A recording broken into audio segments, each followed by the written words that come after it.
Hello friends, നമ്മൾ O P B N B എങ്ങനെയാണ് create ചെയ്യുന്നത് എന്നുള്ളതിൻ്റെ വീഡിയോ ആണ് ഇടുന്നത്. നമ്മുടെ കയ്യിൽ മിക്കവാറും എല്ലാവരുടെയും ടോക്കൺ പോക്കറ്റ് ഉണ്ടാവും. ടോക്കൺ പോക്കറ്റിൽ ക്ലിക്ക് ചെയ്യുക, ഓപ്പൺ ചെയ്യുക. ഇല്ലാത്തവർ ഡൗൺലോഡ് ചെയ്തിട്ട് അത് ഓപ്പൺ ചെയ്യുക.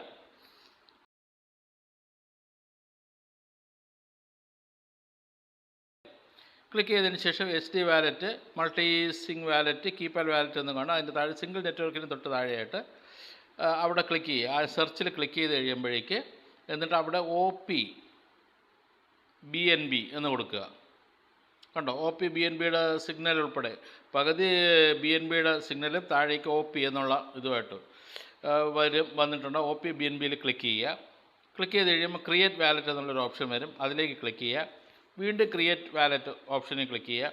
അപ്പോൾ ആദ്യം കാണിക്കുന്ന ബി എൻ ബി 1 എന്നാണ്. അപ്പോൾ അത് നമുക്ക് വേണ്ടാന്നുണ്ടെങ്കിൽ നമുക്ക് ഏതെങ്കിലും ഒരു പേരോ നമുക്കിഷ്ടമുള്ളൊരു കാര്യം കൊടുക്കാം.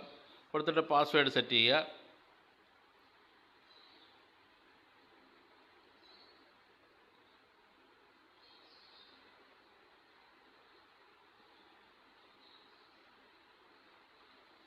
പാസ്വേഡ് സെറ്റ് ചെയ്തിട്ട് റീഡ് ആൻഡ് എഗ്രി, അവരുടെ എഗ്രിമെൻറ്റ് ടിക്ക് ചെയ്യുക. ടിക്ക് ചെയ്തിട്ട് ക്രിയേറ്റ് വാലറ്റ് കൊടുക്കുക.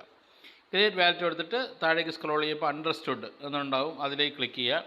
ക്ലിക്ക് ചെയ്ത് കഴിഞ്ഞാൽ 3 കോളംസ് ടിക്ക് ചെയ്യേണ്ടതുണ്ട്. ആ കോളം ടിക്ക് ചെയ്ത് കഴിയുമ്പോൾ ജനറേറ്റ് ന്യൂമറിക് എന്ന് പറഞ്ഞുകൊണ്ടൊരു കോളം വരും. അതിലേക്ക് ക്ലിക്ക് ചെയ്യുക. ക്ലിക്ക് ചെയ്ത് കഴിയുമ്പോഴേക്കും നമ്മൾക്കുള്ള റിക്കവറി ഫേസ് ഹൈഡ് ചെയ്തിട്ടുണ്ടാകും. അതിനുള്ളിലേക്ക് ക്ലിക്ക് ചെയ്ത് കഴിഞ്ഞാൽ ഇതെല്ലാം ഡീറ്റെയിൽ ആയിട്ട് ഇതാ കാണിക്കുന്നുണ്ട്. അപ്പോൾ അതിനെ നമ്മൾ നോട്ട് ചെയ്ത് വയ്ക്കുക. നമ്മൾ പേപ്പറിലോ അല്ലെങ്കിൽ എന്തിനേലും എഴുതി വയ്ക്കുക. എഴുതി വെച്ചതിന് ശേഷം കംപ്ലീറ്റഡ് ബാക്കപ്പ് ആൻഡ് വെരിഫൈ നൗവിൽ ക്ലിക്ക് ചെയ്യുക.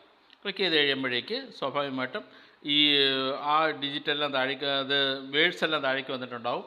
അത് താഴെ 1 by 1 ആയിട്ട് 1 2 3 4 5 6 എന്ന് പറഞ്ഞിട്ട് കൊടുക്കുക. കൊടുത്ത് കൺഫർമേഷൻ കൊടുക്കുക. കൊടുക്കുമ്പോഴേക്ക് നമ്മുടെ വാലറ്റ് ക്രിയേറ്റ് ചെയ്തിട്ടുണ്ടാകും. ഓക്കെ, അതിനകത്തുനിന്ന് റിസീവ് അഡ്രസ്സ് എടുത്തിട്ട് അയച്ചു കൊടുത്ത് നമുക്ക് B N B O P B N B സ്വീകരിക്കാം. സ്വീകരിച്ചിട്ട് നമുക്ക് നമ്മുടെ ലീഡറുടെ അപ്ലൈൻ്റെ ലിങ്ക് എടുത്ത് നമുക്ക് രജിസ്റ്റർ ചെയ്യാൻ പറ്റും. Okay, thank you.